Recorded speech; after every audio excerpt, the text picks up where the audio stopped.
Hello friends, welcome to the success Kendra. Friends देखिए 1 अक्टूबर 2023 को बिहार पुलिस का सेकंड शिफ्ट के क्वेश्चन को इस वीडियो में हम डिस्कस करने वाले हैं। जिन्होंने सेकंड शिफ्ट में 1 अक्टूबर 2023 को बिहार पुलिस का एग्ज़ाम दिया हुआ है वो लोग अपना आंसर मिला सकते हैं। और साथ ही साथ जिनका 7 और 15 अक्टूबर 2023 को पेपर होने वाला है उनके लिए भी यह वीडियो इम्पोर्टेंट है ताकि आपको पैटर्न का पता चल जाए। तो चलिए शुरू करते हैं आज का सेशन। सभी लोग एक बार जल्दी से सेशन को लाइक कर दीजिए। देखिए पूरा 100 प्रश्न है, यहाँ से आप अपना आंसर भी मिला सकते हैं जिन्होंने पेपर दिया है। साथ ही साथ आप लोग पैटर्न भी समझ सकते हैं कि प्रश्न किस तरह से पूछा जा रहा है जिनका 7 और 15 अक्टूबर को पेपर है। यहाँ पर देखिए पूरा 100 क्वेश्चन है, क्रम वाइज तो नहीं है लेकिन हाँ पूरा 100 का 100 क्वेश्चन यहाँ पर आपको मिलेगा। देखिए प्रश्न पढ़िएगा कि which is a better conductor, यानी कि कौन सा बेहतर कंडक्टर है इनमें से। तो फ्रेंड्स इसमें से निकेल जो है यह एक बेहतर कंडक्टर है। चलिए उसके बाद देखिएगा कि खगोलीय दूरबीन द्वारा बनाई गई छवि होती है।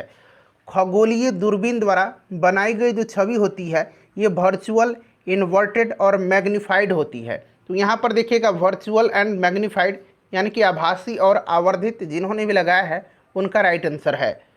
नेक्स्ट क्वेश्चन है कि ध्वनि की तीव्रता किसके संदर्भ में मापी जाती है।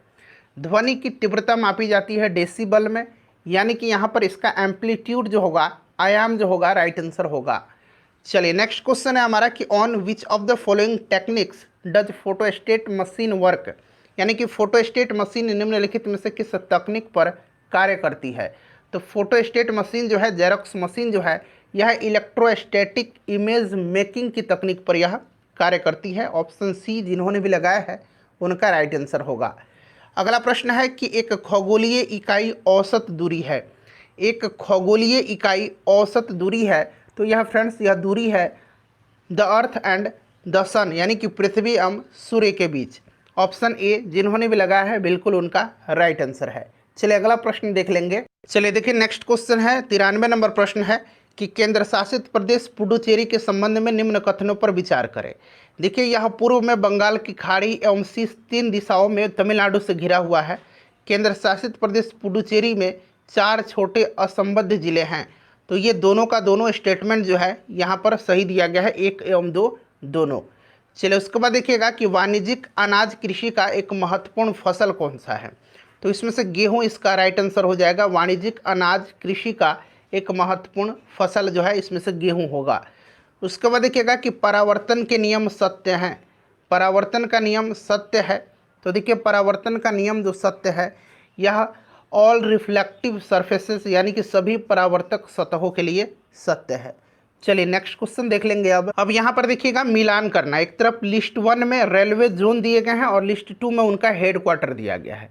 तो चलिए इसको हम लोग मिला लेते हैं। हिंदी वाले में आ जाइए। यहाँ पर देखिएगा कि पश्चिम मध्य जो रेलवे है इसका मुख्यालय कहाँ पर है। तो फ्रेंड्स इसका जबलपुर में है, जबलपुर में है।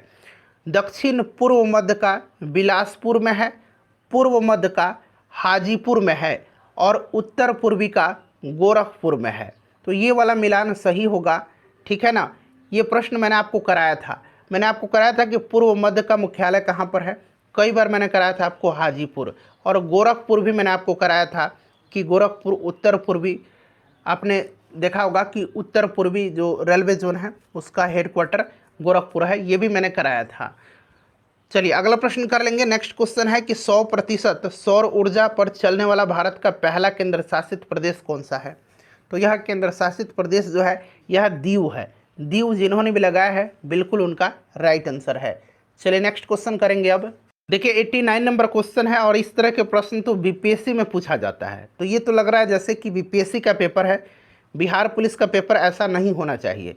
देखिए अंटार्कटिक में भारत के वैज्ञानिक एवं शोध अभियान के संबंध में निम्न में से कौन सा कथन सही है।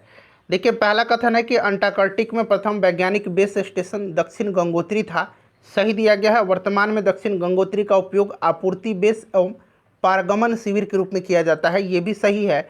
और वैज्ञानिक गतिविधियों के लिए मैत्री स्टेशन पूरे वर्ष आबाद रहता है, ये भी सही है। तो यानी कि तीनों के तीनों सही दिए गए हैं। तो 1, 2 और 3 इसका राइट आंसर हो जाएगा। उसके बाद देखिएगा कि अंटार्कटिक क्षेत्र एवं अंटार्कटिका महाद्वीप स्थित है। आर्कटिक क्षेत्र है ये। यहाँ पर देखिए आर्कटिक रीजन और Antarctica continent are situated near तो यह उत्तरी और दक्षिण ध्रुवों के निकट, ऑप्शन बी इसका राइट आंसर होगा। यहाँ पर देखिएगा which of the following cities are associated with ship building, यानी कि इसमें से कौन सा शहर जहाज निर्माण से संबंधित है। तो यहाँ पर देखिएगा इसमें से जहाज निर्माण से जो संबंधित है ये आपका ऑप्शन नंबर 2 हो जाएगा, मिन्स्क हो जाएगा और हैम्बर्ग हो जाएगा, ठीक है ना। एंटवर्प नहीं है, तो इसका आंसर होगा आपका 2, 3 और 4। तो 2, 3 और 4 जो कि ऑप्शन सी में दिया गया है ये वाला राइट आंसर है। उसके बाद देखिए निम्नलिखित में से किसे लाल नदी और नीली वादियों की भूमि के रूप में जाना जाता है। तो ये जाना जाता है असम को। असम जिन्होंने भी लगाया है उनका बिल्कुल करेक्ट आंसर होगा। अगला प्रश्न करिए।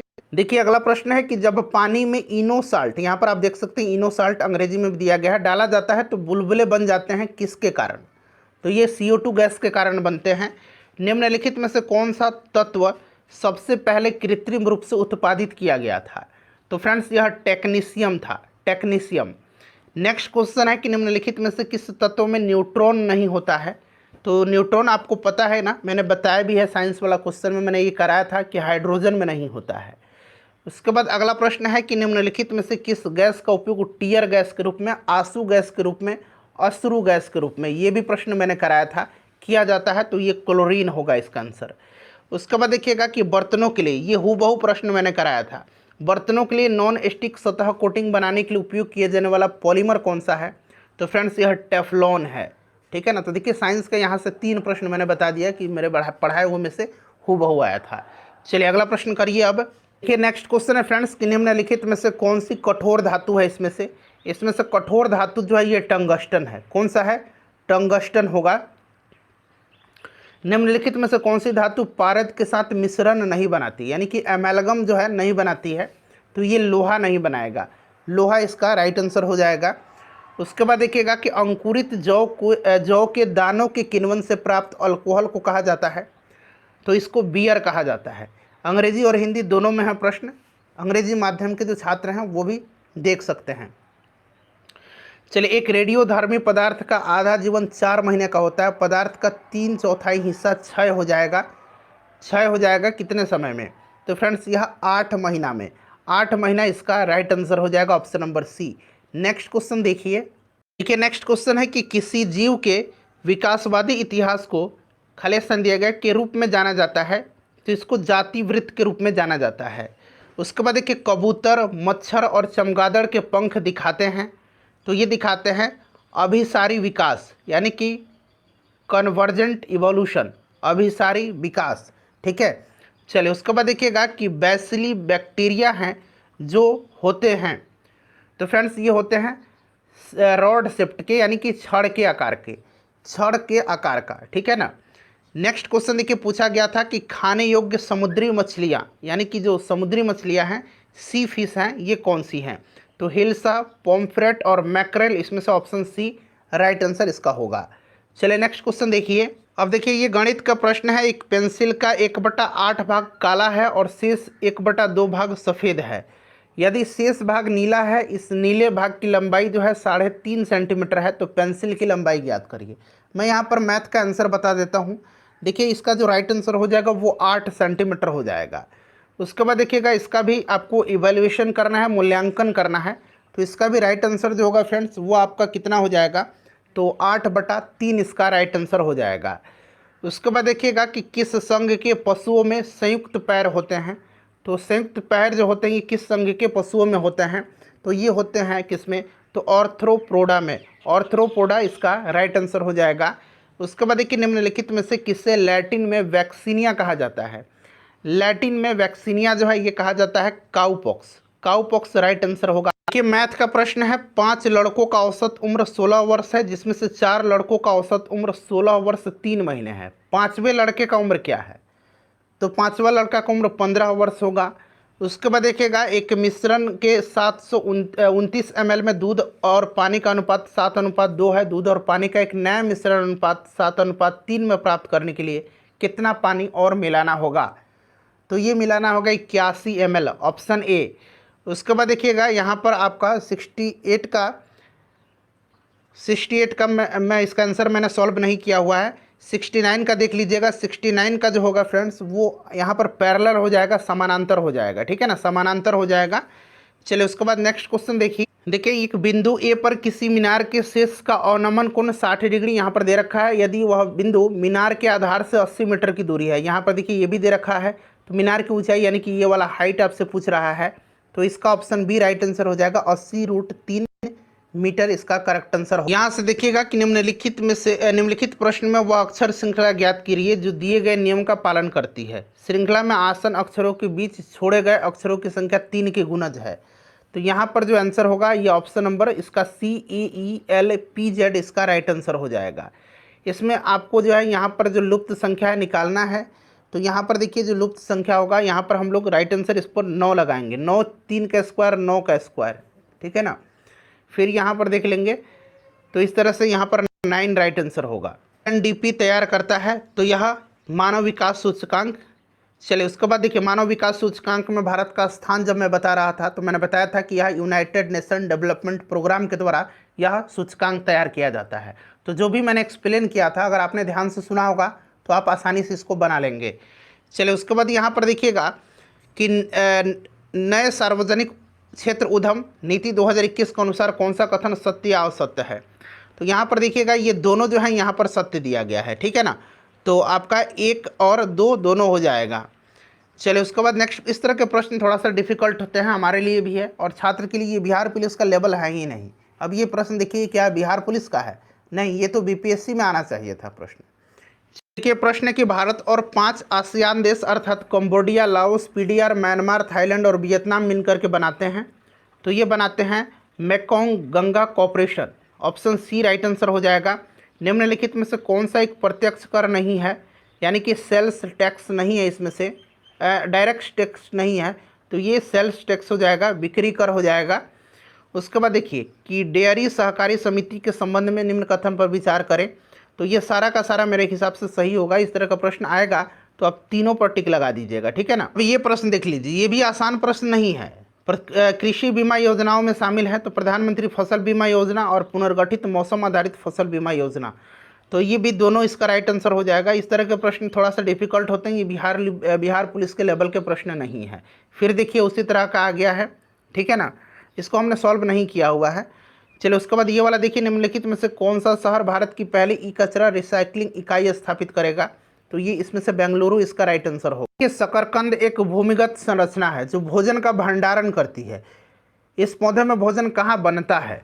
देखिए भोजन जो इसका बनता कहाँ पर है, तो बनता है पत्ती में, और ये भोजन का जो भंडारण करती है ये भंडारण करता है जड़ में।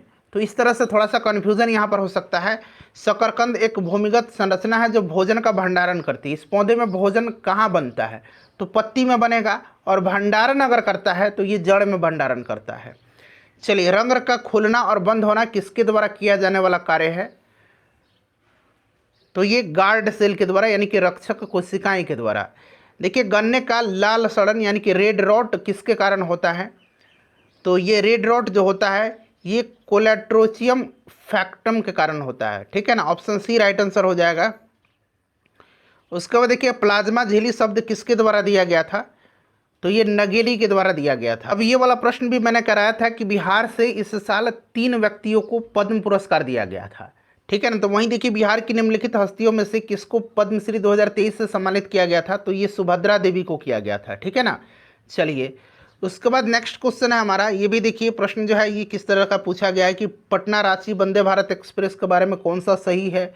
ये BPSC की तरह प्रश्न पूछ लिया गया है, या पटना में चलने वाली, बिहार में चलने वाली पहली वंदे भारत है। प्रधानमंत्री मोदी जी ने इसे 28 जून 2023 को रांची रेलवे स्टेशन से झंडी दिखाया था, ठीक है ना। तो ये इस तरह का क्वेश्चन जो होता है ना, ये बिहार पुलिस का नहीं होता है। मार्च 2023 में अनुसूचित वाणिज्यिक बैंकों का GNP अनुपात क्या था। तो ये 3.9%। उसके बाद देखिए निम्नलिखित में से कौन सा भारत में गरीबी का कारण है। तो इसमें से सभी इसका राइट आंसर हो जाएगा। अब देखिए क्या, किस इतिहासकार ने अकबर द्वारा प्रतिपादित दीन इलाही को एक धर्म कहा है। तो ये अबुल फजल ने कहा है। ये वाला प्रश्न देखिएगा कि बंगाल का अंतिम स्वतंत्र शासक कौन था। तो ये सिराजुद्दौला था मेरे हिसाब से, ठीक है ना। तो मेरे हिसाब से तो इनमें से कोई नहीं राइट आंसर होना चाहिए। उसके बाद देखिए बांग्लादेश को स्वतंत्रता की घोषणा कब की गई थी। ये भी प्रश्न मैंने कराया था, ये सब प्रश्न मैंने कराया हुआ था। अफीम युद्ध भी मैंने कराया था कि किन देश के बीच हुआ था, तो इंग्लैंड और चीन के बीच हुआ था। तो मैंने चीन और ग्रेट ब्रिटेन आपको पढ़ाया था। तो ऑप्शन यहाँ पर इसका बी राइट आंसर होगा। उसके बाद देखिए, सिंधु घाटी सभ्यता के लोग किसकी पूजा करते थे? तो ये सब प्रश्न जो है आपने पढ़ा भी है और सभी जगह लोगों ने पढ़ाया भी है कि पशुपति इसका आंसर होगा। चलिए नेक्स्ट क्वेश्चन करेंगे। किस संतों में से कौन महाराष्ट्र क्षेत्र में सक्रिय थे? तो ये एकनाथ थे। कौन थे? एकनाथ थे। उसके बाद देखिए, नेक्स्ट क्वेश्चन पूछा गया था कि 79 ईस्वी में किस पर्वतीय ज्वालामुखी ने पोम्पोई शहर को राख में दफन कर दिया था? राख से दफन कर दिया था। तो ये माउंट विसुवियस है, ठीक है ना। माउंट विसुवियस ज्वालामुखी है जो कि इटली में है। चलिए, निम्नलिखित में से कौन सा बिहार में घड़ियालों का प्रजनन स्थल है? तो इसमें से गंडक नदी है। अगला प्रश्न है कि निम्नलिखित में से किस कंपनी ने चौथे राष्ट्रीय जल पुरस्कार में सर्वश्रेष्ठ उद्योग श्रेणी में प्रथम स्थान हासिल किया है? तो ये बिहार में है, एनटीपीसी बरौनी राइट आंसर होगा। देखिएगा कि प्रधानमंत्री, केंद्रीय कैबिनेट मंत्रीगण, मुख्यमंत्रीगण और मंत्रिपरिषद सभी सदस्य हैं। तो ये सभी सदस्य होते हैं नेशनल डेवलपमेंट काउंसिल के, यानी कि राष्ट्रीय विकास परिषद के। चलिए, भारत के नियंत्रक एवं महालेखा परीक्षक के कार्यकाल कितने वर्ष का होता है? तो ये 6 वर्ष का होता है। उसके बाद देखिएगा, इसमें से कौन सा जो है सत्य दिया गया है, ठीक है ना। तो यहाँ पर देख लीजिएगा, अगला प्रश्न करेंगे। ये प्रश्न मैंने इसको यहाँ पर देख ही लेते हैं। चलिए, भारतीय संविधान की 3 प्रकार की नगर पालिकाओं का प्रावधान है, ये सही है और चौथा सही दिया गया है, ठीक है ना। यहाँ पर देखिए, संविधान की अनुसूची 11 में नहीं, भाषाओं को लेकर 8वीं अनुसूची में है। और कैग की नियुक्ति राष्ट्रपति के द्वारा की जाती है। तो 1 और 4 इसका राइट आंसर कहीं ऑप्शन में दे रखा है, 1 और 4, तो ये वाला जो है आपका सही हो। भारतीय राष्ट्रीय ध्वज के अशोक चक्र में कितनी तिलियां होती हैं? तो ये 24 होती है। उसके बाद देख लीजिएगा कि फ्रेटर्निटी का अर्थ क्या होता है? तो फ्रेटर्निटी का अर्थ होता है भाईचारे की भावना, ऑप्शन ए। उसके बाद देखिएगा कि कंप्यूटर सॉफ्टवेयर जैसे विषय आते हैं, ये प्रश्न स्पेशली मैंने कराया है कि यह जो आता है रेसिड्यूरी लिस्ट के अंतर्गत, यानी कि अवशिष्ट सूची के अंतर्गत। उसके बाद देखिए, कौन सा अनुच्छेद जो है राज्य की नीति निर्देशक सिद्धांत से संबंधित है? तो आपने पढ़ा है 36 से लेकर के 51 तक में आते हैं। तो यहाँ पर देखिए, अनुच्छेद 44 दिया गया जो कि 36 और 51 के मध्य। सार्वभौम संसद की अवधारणा जो है किस देश के द्वारा दी गई है? The concept of sovereign parliament was given by which country? तो ये इंग्लैंड के द्वारा दी गई है। अब यहाँ पर देखिएगा, अंग्रेजी का प्रश्न है। यहाँ पर आपको इसको देख सकते हैं कि जो अंडरलाइन पार्ट है वहाँ पर अगर यहाँ पर इसको इम्प्रूव करने की आवश्यकता है तो यहाँ इम्प्रूव कर सकते हैं। यहाँ से I must replying this letter immediately, तो यहाँ पर होगा रिप्लाई टू दिस लेटर, ठीक है ना। चलिए, उसके बाद देख लीजिएगा, यहाँ पर थिक एंड थिन जो दिया गया है ये मुहावरा है, इन सब इडियम फ्रेज है। यहाँ पर देख सकते हैं अंडरलाइन इडियम फ्रेज। तो थिक एंड थिन का मतलब होता है, देख लीजिए, I will always be grateful to my friend because she has been with me through tough and thick and thin. तो सेंटेंस पढ़ करके आप समझ सकते हैं कि आप मित्र का आभारी है। क्यों? तो उसके बुरे समय के लिए, यानी कि good and both in good and bad, दोनों समय के लिए, ठीक है ना। तो both in good times and bad times, option B यहाँ पर राइट है। 21 देखिएगा कि एरेक्ट का मतलब क्या होता है? तो यहाँ पर रेज हो जाएगा, ठीक है ना। सिनोनिम यहाँ पर आपको बताना था। चलिए, अब यहाँ पर देखिएगा, 2 यंग मैन खालिस्तान दिया गया, तो chain from the women's neck and run away. तो मेरे ख्याल से यहाँ पर पुल्ड होना चाहिए था, इसको एक बार आप लोग चेक करिएगा, ठीक है ना। चलिए, यहाँ पर देखिए, स्क्वीज्ड का मतलब निचोड़ना होता है, पुल्ड का मतलब ही होना चाहिए, ठीक है।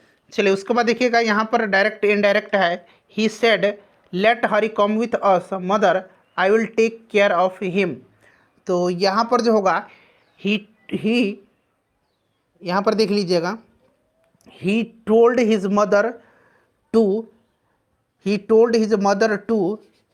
let he told his mother to let Hari come with them। एक मिनट रुकिए, कहाँ पर दिया गया? हाँ, come with them as he would take care of him, ठीक है ना। तो यहाँ पर ऑप्शन सी होगा इसका। चलिए, उसके बाद नेक्स्ट क्वेश्चन कर लेंगे। एक बार इसको आप लोग देख लीजिएगा, ठीक है ना। मेरे ख्याल से तो ऑप्शन सी ही इसका आंसर होना चाहिए। चलो, उसके बाद देखिएगा, यहाँ पर करेक्टली एक्सपेल्ड कौन सा है? फैबुलस लिखा किस तरह से जाता है? तो देखिए, फैबुलस जो है ये लिखा जाता है FABULOUS, ठीक है ना, फैबुलस। चलिए, उसके बाद देखिएगा, कि कनिष्क वाज इनिशिएटेड डैश दिया, खाली स्थान है बुद्धिज्म बाई बुद्धिस्ट मॉन्क, तो यहाँ पर इनटू का इस्तेमाल होगा।